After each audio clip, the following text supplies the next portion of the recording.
Hi everybody. Today we are going to discuss about the umbilical hernia, यानी कि नाभि का फूलना। यहाँ पर umbilical जो है उसको फूल जाना। तो देखिए, इसको समझने से पहले हमें पहले हर्निया को समझना होगा कि हर्निया हम कहते किसको है। देखिए, हर्निया कहते हैं हम कि कोई ऑर्गन बॉडी का जो जिस कैविटी के अंदर रहता है वो उसमें से उभर कर या उसमें से बल्ज होकर बाहर को आ जाए, यानी कि ऊपर को उभर जाए, तो उसी चीज को हम क्या कहते हैं, हर्निया कहते हैं। जैसे मिसाल के तौर पर आपको इस वक्त मेरी पॉकेट दिखाई दे रही है, ये पॉकेट में आपको यहां से कुछ नहीं दिखाई दे रहा है, लेकिन जो भी इसके अंदर कंटेंट है वो कैविटी के अंदर यानी कि पॉकेट के अंदर है, लेकिन वो किसी प्रेशर की वजह से या किसी भी कारण से वो इस तरह से उभर के, ऐसे आप देखिए इस तरह से उभर के वो चीज जो इसके अंदर मौजूद है, जो चीज इसके अंदर मौजूद है वो उभर के इस तरह से बाहर आ जाए। ये बाहर आ गई ना, तो यही चीज जो है क्या कहलाती है, आपकी हर्निया कहलाती है। इसी तरह से ऑर्गन्स जो है जो किसी कैविटी के अंदर है वो उभरकर ऊपर को आ जाते हैं या बाहर को आ जाते हैं, तो उसी को हम क्या नाम देते हैं, उसी को हम हर्निया का नाम देते हैं। यहां पर हम बात करते हैं अम्बलाइकल हर्निया की। देखिए, अम्बलाइकस ये वाली एक जगह है जिसको हम अम्बलाइकस कहते हैं। तो इस जगह पर या इसके आसपास से मसल्स वगैरह वीक होकर जो है, आपका एब्डोमिनल मसल जो है वो वीक होकर, और उसमें से कोई चीज जो है यानी कि एब्डोमिनल कंटेंट्स जो है, यानी कि जो पेट के अंदर कंटेंट्स है, जैसे आपका इंटेस्टाइन है, ओमेंटम वगैरह है, वो उभर कर बाहर आ जाए, तो उसी को हम क्या नाम देते हैं, अम्बलाइकल हर्निया का नाम देते हैं। इसको आगे बढ़ने से पहले मैं थोड़ा सा आपको एक स्ट्रक्चर दिखा देता हूं कि ये आपका यहां पर एब्डोमिनल कैविटी के ठीक बीचों बीच ये यहां पर एक स्ट्रक्चर है जिसको हम अम्बलाइकस कहते हैं। हिंदी में इसको नाभि कहते हैं और आम जबान में इसको सुंडी कहा जाता है। आम जबान में इसको सुंडी कहा जाता है, नाभि सभी लोग जानते हैं। तो ये जो है आपका ये अम्बलाइकस है, ये इस जगह पर पेट के ठीक बीचों बीच एक स्ट्रक्चर होती है अम्बलाइकस, ठीक है। इसी के जरिए जो है आपका बच्चा जो मां के पेट में होता है वो एक कोड के जरिए मां से जुड़ा हुआ होता है, जिसको अम्बलाइकल कोड कहते हैं। तो वो जो अम्बलाइकल कोड होती है वो इसी हिस्से से कनेक्ट रहती है, जिसके जरिए ब्लड सप्लाई वगैरह जो है वो बच्चे के अंदर आती और जाती है। इसके दोनों तरफ ये जो मसल्स होती हैं, जो आपने देखा होगा सिक्स पैक्स दिखाते हैं ना, फिल्मों में भी दिखाते हैं, ये सिक्स पैक्स जो बॉडी बिल्डर वगैरह होते हैं यहाँ पर पैक्स बनाते हैं, जिनको सिक्स पैक्स कहते हैं। वो क्या है कि यहाँ की जो मसल्स होती है, ये यहाँ पर मसल्स होती है, देखिए इस तरह से दोनों साइड में, इधर भी और इधर भी, ये मसल्स होती है जिनको एब्डोमिनल मसल यानी कि रेक्टस एब्डोमिनस मसल होती है। ये दोनों साइड में कौन सी है, आपकी रेक्टस एब्डोमिनस मसल होती है, रेक्टस एब्डोमिनिस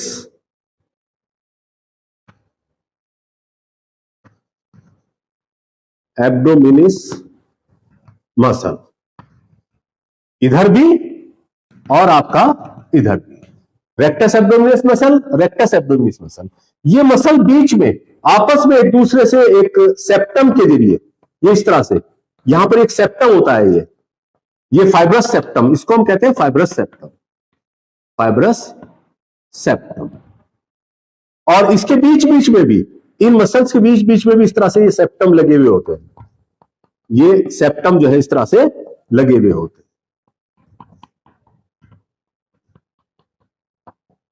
ये इस तरह से इसमें बीच बीच में फाइब्रस सेप्टम लगे हुए होते हैं। तो जो आदमी एक्सरसाइज करता है उसमें यही चीज उभर के ऊपर को आ जाती है, ये चीज उभर के ऊपर को दिखाई देती है, जिसको हम सिक्स पैक्स का नाम देते हैं।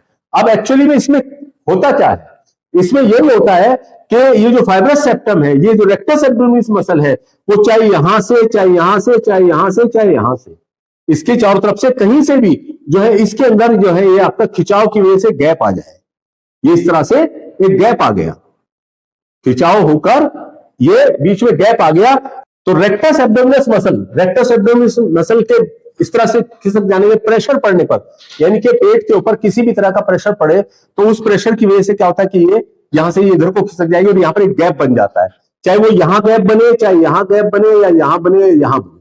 तो इस गैप से आपका जो एब्डोमिनल कंटेंट्स है, यानी कि स्मॉल इंटेस्टाइन वगैरह है या लार्ज इंटेस्टाइन का कुछ पार्ट है, या फिर जो है आपका ग्रेट ओमेंटम वगैरह, वो उभर कर इससे बाहर को आ जाए, यानी कि स्किन के नीचे की तरफ आ जाए, तो वही चीज जो है कि आपका क्या कहलाती है, आपका अम्बलाइकल हर्निया कहलाती है। अम्बिलाइकल हर्निया उसको कहा जाता है। देखिए अम्बिलाइकल हर्निया को हम जब डिस्कस करते हैं, इसको 3 हेडिंग्स के अंदर हम इसको डिस्कस कर सकते हैं। 3 हेडिंग्स के अंदर, number 1 umbilical hernia of newborns, umbilical hernia of infants and children and umbilical hernia of adult। Number 1 पर आपका आता है umbilical hernia of newborns। इसको हम जो है आपका ऑफेलोसील का नाम भी देते हैं, जो आपका यानी कि जो न्यूबॉर्न बेबी है, ये तकरीबन 6000 में से किसी एक बच्चे को इस तरह का केस जो है देखने को मिलता है। इसमें क्या होता है कि इसमें जब बच्चा मां के पेट से अभी आया है, पैदा हुआ है, तो वहां पर अभी मसल्स जो है वो बहुत ज्यादा वीक होती है। तो बहुत ज्यादा वीक होने की सूरत में जो स्किन के नीचे आपका मिड गट जो होती है वो बाहर की तरफ आई और वो बाहर ही रुक जाती है, अंदर वापस नहीं जाती है। तो उस कंडीशन में जो हर्निया पैदा होता है, तो उसी को हम क्या कहते हैं, आपका अम्बिलाइकल हर्निया ऑफ न्यूबॉर्न बेबी का नाम देते हैं। यानी कि जो आपका मिडगट जो थी वो डेवलपिंग स्टेज के दौरान जो है वो बाहर तो आ गई, लेकिन वो रिटर्न बैक नहीं हुई, एब्डोमेन के अंदर वापस नहीं गई। तो एम्ब्रियोनिक लाइफ के दौरान वो वहां पर बाहर आ गई थी, लेकिन वो वापस नहीं गई। तो उसी चीज को हम जो है आपका न्यूबॉर्न बेबी के अंदर अम्बिलाइकल हर्निया कहते हैं, जो weakness of the muscles, specially आपका रेक्टस एब्डोमिनिस मसल जो होती है वहां पर। Number 2 umbilical hernia of infant and children. देखिए यहां पर न्यूबॉर्न बेबी जो है वो तकरीबन 20 दिन तक का जो बच्चा होता है, उससे पहले की जो स्टेज होती है वो आपका क्या कहलाती है, वो न्यूबॉर्न कहलाएगी। तो umbilical hernia of infants and children, इसमें क्या होता है, occurs due to complication, occurs due to complication of umbilical sepsis. यानी कि जो जिस चीज के जरिए बच्चा मां से जुड़ा हुआ होता है, यानी कि अम्बिलाइकल कॉर्ड के जरिए पैदाइश के बाद उसको कट कर दिया जाता है, लेकिन वो पूरी तरह से ठीक नहीं हो पाती है, जो बच्चे के साथ कनेक्ट हुई हुई है वो पूरी तरह से ठीक नहीं हो पाती है, और वहां पर जो स्कार रह जाता है, जो उसका जख्म वगैरह रह जाता है, वो वीक हो जाता है। तो फिर उसी जगह से, उसी साइड से निकलकर जो है वो सब्सटेंस बाहर की तरफ को आता है, यानी कि स्किन के नीचे की तरफ को आता है। तो वहां पर उसको हम जो है इन्फेंट का या चिल्ड्रन का अम्बिलाइकल हर्निया कहते हैं, और इसी को हम ट्रू हर्निया भी कहते हैं। ट्रू अम्बिलाइकल हर्निया इसका नाम देते हैं, जिसके जरिए आपका या तो इंटेस्टाइन या जो है ओमेंटम जो है वो निकल के बाहर आ जाता है। Number 3 umbilical hernia of the adults. देखिए एडल्ट्स के अंदर जो हर्निया होता है, अभी आपको मैंने बताया, ये स्ट्रक्चर आपको दिखाई है। अम्बिलाइकल हर्निया ऑफ द एडल्ट में क्या होता है कि या तो इसके ऊपर या इसके नीचे या इसके साइड में, इधर या इधर गैप बन जाता है। जो मसल्स है आपकी वो थोड़ा सा एक साइड को हो जाएंगे और उसमें से उभर कर वो चीज बाहर आ जाएगी। तो इसको हम एडल्ट का यानी कि अम्बिलाइकल हर्निया ऑफ द एडल्ट का नाम देते हैं। ये आपका अम्बिलाइकस से नीचे भी हो सकता है, अम्बिलाइकस के ऊपर भी हो सकता है, अम्बिलाइकस के किसी भी साइड में उभर कर ऊपर आ सकता है। कॉजेज, देखिए कॉजेज ऑफ द अम्बिलाइकल हर्निया। देखिए अम्बिलाइकल हर्निया जनरली जो है वो देखने में आता है कि फीमेल्स के अंदर बहुत ज्यादा होता है, यानी कि मेल के अंदर कम होता है और फीमेल के अंदर ज्यादा होता है, यानी कि 1:5। 5 अगर औरतें हैं तो 1 मेल होगा, तो फीमेल के अंदर जो है वो बहुत ज्यादा होता है। और नंबर 2 कंजेनाइटल, पैदाइशी, जैसे आपका इंग्वाइनल हर्निया में था, बिल्कुल उसी तरह से कुछ इसके कॉजेज हैं, कंजेनाइटल। Number 2 obesity. देखिए हर्निया का जो मेन कॉज है यहां पर, जो अम्बिलाइकल हर्निया हो या इंग्वाइनल हर्निया हो, उसका मेन कॉज जो होता है वो होता है increased abdominal pressure. Abdominal pressure किसी भी वजह से इंक्रीज हो जाए तो वहां पर जो है आपका क्या चीज फॉर्म हो जाती है, तो उसी प्रेशर की वजह से एब्डोमिनल कंटेंट बाहर आ जाते हैं। तो इंक्रीज एब्डोमिनल प्रेशर, जैसे ओबेसिटी अगर है, आदमी का मोटापा बहुत ज्यादा है, तो उससे भी आपका एब्डोमिनल प्रेशर इंक्रीज हो सकता है। रिपीटेड प्रेगनेंसीज अगर हो रही है, यानी कि बार बार बच्चों को जन्म दे रही है लेडी जो है आपका, तो रिपीटेड प्रेगनेंसीज की सूरत में भी ऐसा देखा जाता है, क्योंकि वहां पर भी एब्डोमिनल प्रेशर इंक्रीज होता है। और इसके साथ साथ आपका क्या होगा कि हैवी वेट लिफ्टिंग, इसके साथ साथ हैवी वेट लिफ्टिंग की सूरत में भी इस तरह का हो सकता है। ओपन सर्जरीज, ओपन सर्जरीज यानी कि किसी पेट का यानी कि पेट को काटकर किसी चीज का ऑपरेशन करना, जैसे LSCS होता है, यानी कि सिजेरियन सेक्शन होता है, या अपेंडिक्स को निकालने के लिए वहां पर सर्जरी करनी पड़ती है। तो उस सूरत में मसल से जो होती है, यानी कि वाल जो होती है, एब्डोमिनल वाल, उसकी मसल जो है वीक हो जाती है, या जो जहां पर टांके लगे हैं, जहां पर स्टिच लगे हैं, वो इससे वीक हो जाते हैं। तो उन वीक हिस्सों से एब्डोमिनल प्रेशर बढ़ने के कारण जो है वो कंटेंट निकल कर बाहर आ जाता है। तो यहां पर ये चांसेस ज्यादा होते हैं। स्मोकिंग भी इसका एक चांस है, इसको स्मोकिंग भी एक जो है इसका रिस्क फैक्टर है। और क्राइंग इन चिल्ड्रन, जो छोटे बच्चे होते हैं, तो वो जब भी रोते हैं तो रोते वक्त पेट का प्रेशर बढ़ता है, तो उसकी वजह से भी ये कंटेंट बाहर आ सकते हैं। और एसाइटिस जैसी कंडीशन में, एसाइटिस यानी कि जब फ्लूइड इकट्ठा हो जाता है आपका एब्डोमिनल कैविटी में, तो इसका प्रेशर इंक्रीज होता है, तो उससे भी इस तरह के चांसेस जो है वो आपका देखने को बढ़ जाते हैं। उसके बाद आता है आपका साइंस एंड सिम्टम्स। देखिए साइंस एंड सिम्टम्स में सबसे पहला तो यही है कि प्रोट्रूजन या स्वेलिंग अराउंड द अम्बलाइकस, यानी कि तो अम्बलाइकस पर या अम्बलाइकस के चारों तरफ एक प्रोट्रूजन, एक उभार दिखाई देगा, एक स्वेलिंग जो है वो आपका दिखाई देती है। सबसे पहला जो है वो आपका साइन सिम्टम्स जो है आपको देखने में आता है, तो ये होगा आपका प्रोट्रूजन या स्वेलिंग ऑन और around the umbilicus. Number 2, increased during straining, यानी कि कफिंग के दौरान या स्ट्रेनिंग के दौरान, यानी कि आदमी टॉयलेट के लिए जोर लगाता है, मीन्स यहां पर वही आ गया कि एब्डोमिनल प्रेशर इंक्रीज जब होता है, तो उसी सूरत में आपका ये उभर कर बाहर को आ जाता है। तो increased on straining and coughing, इस दौरान भी।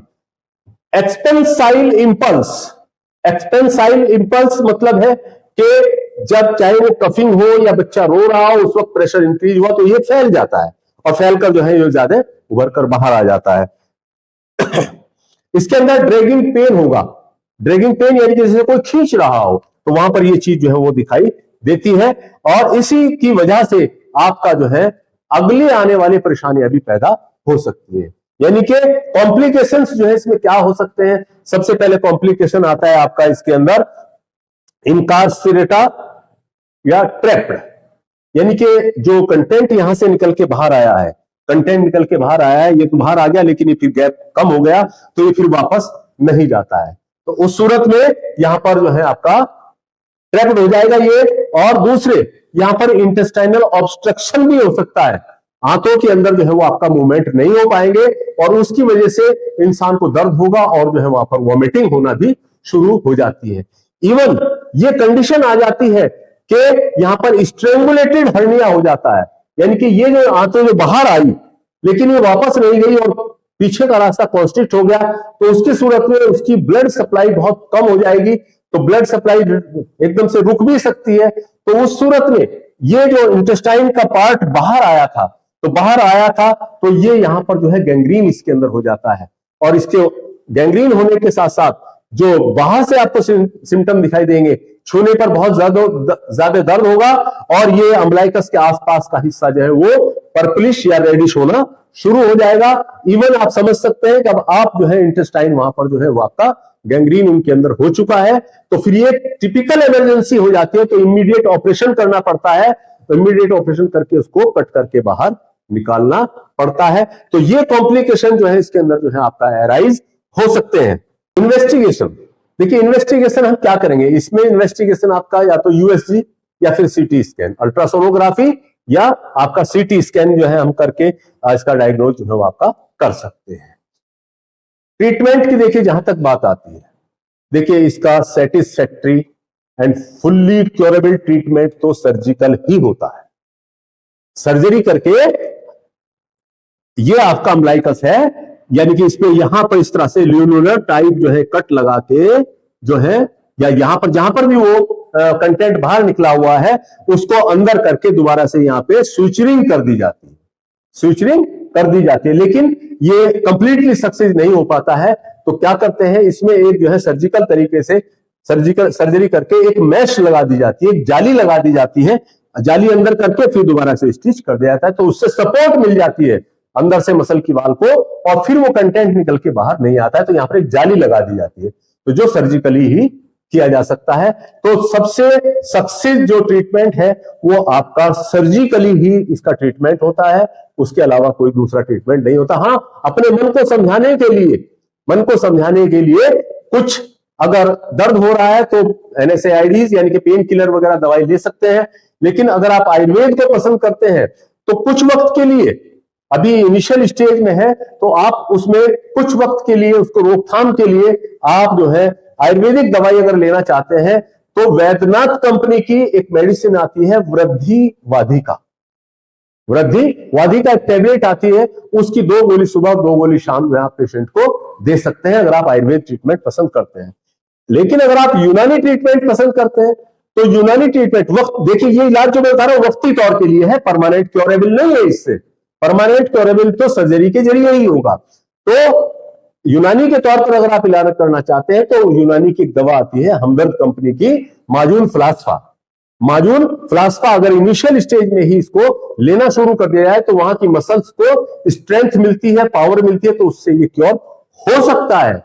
श्योरिटी नहीं है लेकिन एक चांस जो है वो मिल सकता है। यानी कि माजून फ्लास्फा आप हमदर्द कंपनी का लेके इस्तेमाल कर सकते हैं। अगर आप होम्योपैथिक में बिलीव करते हैं तो एज पर होम्योपैथिक एक्सपर्ट के मुताबिक जो है आपका कोकुलस इंडिकस नाम की मेडिसिन आती है जो कि 200 पोटेंसी की होती है। उसकी 4 बूंद आप जो है रोजाना जबान पर टपका सकते हैं या फिर जो है उसको आधा कप पानी में घोल के उसको डेली पीजिए, तो उससे भी इनिशियल स्टेज में कुछ वक्त तक ये कंट्रोल हो सकता है। लेकिन मैं फिर कह रहा हूं फाइनली इसका जो ट्रीटमेंट है वो आपका क्या होता है, वो सर्जरी ही होता है। इनिशियल स्टेज में आप एक काम और भी कर सकते हैं कि जब बच्चा छोटा है तो उसको अम्बलाइकस अगर बाहर को आ रहा है तो आप जो है उस पर जो है कॉइन टैपिंग कर सकते हैं। यानी कि एक सिक्का ले लीजिएगा, बड़ा सा सिक्का, 10 रुपए का सिक्का लेकर, ये 10 का 2 का जो भी बड़ा सिक्का मिले उसको उस साइड पे रखे और प्रेशर करके हम अंदर को दबा के टेपिंग कर दीजिएगा, टेप लगा दीजिएगा ताकि वो उभरे हुआ रहे। तो उसको कंटिन्यू अगर आप रखेंगे तो वो भी आपका इसमें काफी रिलीफ महसूस हो सकता है, यानी कि वो अंदर चला जाएगा। एक बुजुर्ग का बताया हुआ एक टोटका उसको समझिए या कुछ भी समझिए, उससे जो मेरा खुद का एक्सपीरियंस किया हुआ है, एक होम रेमेडी के तौर पर बुजुर्गों का बताया हुआ एक फार्मूला भी आपको बता रहा हूं। हालांकि आपको हंसी भी आएगी लेकिन हमने सुना है और देखा भी है। आप जो है बच्चों के मामले में ऐसा देखने में आया कि जब इस तरह की कंप्लेंट हो तो आप सब्जी की दुकान पे जाइए और वहां पर एक बैंगन होता है, गोल वाला बैंगन, ब्रिंजल जिसको कहते हैं, लेकिन वो राउंड वाला हो, बड़े वाला गोल वाला जो बैंगन होता है उसको वहां से उठा लाइए। उठाने का मतलब ये नहीं है कि आपको उसको बताना है, आपको उसको बिना बताए चुपचाप चुरा के लाना है, चुपचाप उठा के लाना है, उसको पता ना लगे। आप उसको ले आइए और घर लाके किसी भी एक जगह पर, घर में किसी भी एक जगह पर उसको लाके रख दीजिए। और कुछ नहीं करना है आपने, एक बैंगन सब्जी वाले से बिना बताए वहां से छुपा के ले आइएगा। आप हंस रहे होंगे, छुपा के ले आइएगा और वो बैंगन लाके घर में किसी भी एक जगह पर रख दीजिए। जैसे जैसे बैंगन सूखता जाएगा वैसे वैसे ये अम्बलाइकस, जो अम्बलाइकल हर्निया हुआ है, ये घटता चला जाएगा। ये काफी लोगों का एक्सपीरियंस किया हुआ फार्मूला है। हालांकि ये कहीं साइंटिफिकली प्रूव नहीं है, ये चीज साइंटिफिकली प्रूव नहीं है, लेकिन आप जो है करके देखिए। अगर कभी ऐसा हो तो एक बैंगन लाके आप उसको रख दीजिए। जैसे जैसे बैंगन सूखता जाएगा वैसे वैसे ही आपका अम्बलाइकल हर्निया भी रिड्यूस होता चला जाता है। बड़ा सरप्राइजिंग रिजल्ट हमने देखा है कि ऐसा होता हुआ हमने खुद देखा है कि सरप्राइजिंग रिजल्ट आता है इसमें। तो बैंगन लाके आप इसका कर सकते हैं। बाकी तो लास्ट में तो सर्जिकल ही इसका ट्रीटमेंट है। सर्जरी मैश लगा के या कुछ भी करके, स्टिचिंग करके, एनाटॉमिकल तरीके से आप इसको रिपेयर करके रोक सकते हैं और मैश लगा के इसको खत्म कर सकते हैं अंदर की तरफ, ताकि एब्डोमेन को सहारा मिल जाए। प्रिकॉशंस देखिए, हालांकि जो छोटे बच्चों के अंदर इस तरह के केसेज आते हैं तो जब बच्चे हाथ पैर अच्छी तरह से चलाने लगते हैं तो खुद ब खुद ही यहाँ की मसल जो है वो आपका मजबूत होती चली जाती है, तो वो खुद ब खुद भी 1-2 साल के अंदर जो है रिड्यूस हो जाता है। दूसरा, कुछ सावधानियां हमें बरतनी होती हैं, जैसे हम कोई भी ऐसा हैवी काम ना करें जो एब्डोमिनल कैविटी के ऊपर प्रेशर पड़े, यानी कि हैवी वेट लिफ्टिंग को आप अवॉइड करें। अगर आपको कफिंग या कॉन्स्टिपेशन वगैरह हो रहा है तो उसको करेक्ट कर ले, यानी कि दवाई वगैरह लेके उसको आप करेक्शन कर सकते हैं। और रिड्यूस बॉडी वेट, यानी कि अपना जो बॉडी का वेट है उसको मेंटेन कर लीजिएगा। और इसके साथ साथ आप स्पाइसी, साइट्रस फ्रूट या आपके हाईली फ्राइड फूड जो है वो टोटली अवॉइड कर दीजिएगा। और नॉन फाइब्रस डाइट जो है वो मत लीजिएगा, फाइब्रस डाइट ही आप उसको लीजिएगा। तो ये था हमारा आज का लेक्चर अम्बिलिकल हर्निया। अगर इसमें से कोई सवाल आपके जहन में आ रहा है तो आप हमारे कमेंट बॉक्स में डाल सकते हैं, और अगर ये वीडियो आपको पसंद आया हो तो आप लाइक शेयर सब्सक्राइब जरूर कीजिए। थैंक्स।